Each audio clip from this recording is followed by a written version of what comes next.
on now to Robert Murphy, economist with the Institute of Energy Research. Robert, we got cap and trade on the brain still. It's not going anywhere, is it? Well, we're not sure exactly what's going to happen, but I do think that, yeah, as constituents learn more and more about what these plans really entail, that I think it's going to be harder for the government to push it through. Robert, I was reading in your notes that the cap and trade legislation is flawed and skewed toward rent-seeking special interests. Explain that statement to us. Well, sure. So the Institute for Energy Research, we just put out a new study, and what it finds is that, ironically, what this Waxman-Markey bill would do is the cap and trade portion of it would actually redistribute wealth from the poorest 80% into the pockets of the top 20%. So the way that's going to happen is the whole point of cap and trade, of course, is going to raise electricity and energy prices in general because it's reducing the amount of emissions that industry can give off. But the way it's going to cushion the blow for the top 20% is they're going to give out these free allowances to certain industries. And so the shareholders of those industries are going to benefit, and that's going to offset their price hikes, whereas it's going to be the general consumer who is going to be paying more for electricity, for gasoline, and so on. And so when the dust all settles, the study finds it's going to be about $14 billion a year that the bottom 80% are going to be paying into the pockets of the top 20% because of this cap and trade. And they call it like that's why they call it a regressive tax, that it's just moving on down the line. You got to see, our viewers are writing in, they're completely opposed to cap and trade. It will kill the economy. Everyone is basically opposed to this. And what's interesting right now is we have Senate Majority Leader Harry Reid saying, I don't got a lot of time for this. I got to focus on health care reform. Do you think that's going to make a difference at all at the end of the day? Well, I'm an economist, not a political analyst, but yeah, I mean, certainly it seems to me that what's happening is the American public is angry about how far the federal government's overreaching in all these different areas, health care and so on. I think people really were surprised by all the people turning up at these town hall meetings.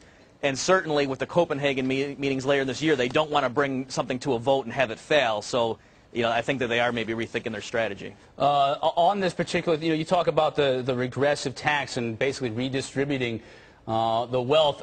We also talk about just the cost to businesses in general.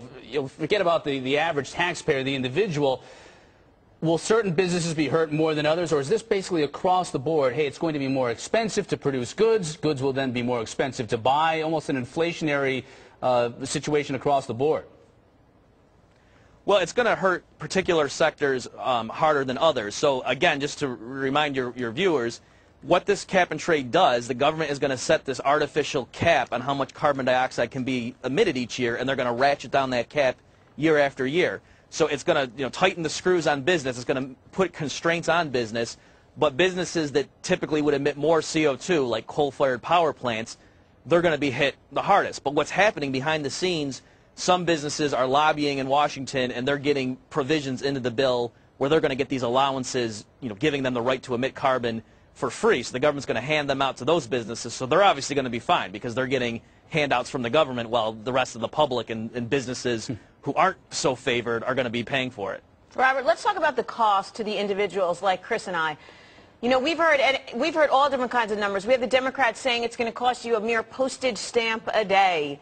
CBO comes out with different numbers. I mean, who do we believe here? Is it going to be thousands of dollars a year per family, as they say?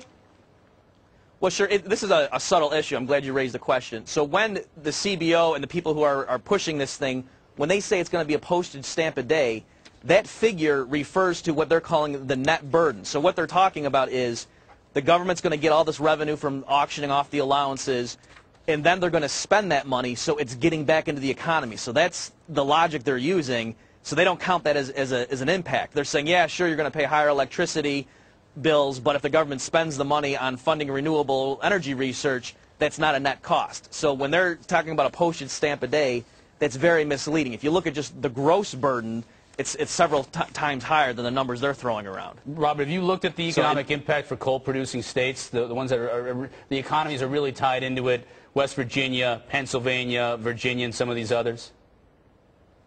Yeah, we at our website, instituteforenergyresearch.org, people can go and we've got each of the 50 states a state-by-state analysis. And yeah, particularly if you're in a state that is reliant on coal-fired power plants, for example, I mean, you're going to get hit harder than other states. And the estimates, you're right, they do vary. It depends what assumptions you put into the projections.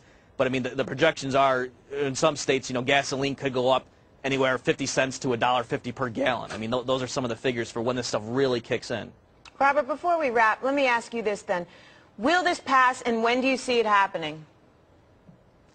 Okay, well, again, I'm an economist. Fair enough. My sense, right, so my sense is, just as an onlooker to this whole thing, is that they probably, what they might try to do is to take out the cap and trade and just push the rest of this through. But even there, I mean, people need to realize this isn't just about cap and trade. There's all sorts of things in the Waxman-Markey bill that are really just giving more money and power to Washington to control the energy sector. So it's really the whole bill. There's a lot of things in there that could really negatively impact the economy. Robert Murphy with the Institute of Energy Research. Thank you, sir, for joining us today. Thank you for your insight.